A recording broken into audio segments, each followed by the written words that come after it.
खियाएगा चलके भदौलिया के पन्ना खियाएगा ए राजा हमके बनारस घुमाएगा ए राजा हमके बनारस घुमाएगा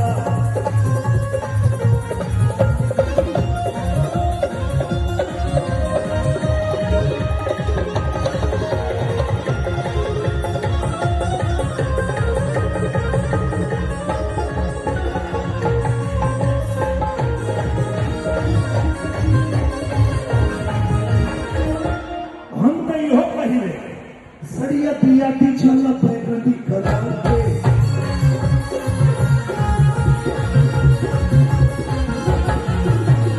हम तो अपना दुल्ही से ये कहेंगे कि अगर नवरात्रि चलने के बाद नवरात्रि के मेला देखे के बाद एक काम करो जल्दी से रेडी हो जा सज के संवार के जल्दी से रेडी हो जा सज के संवार के सरिया पिया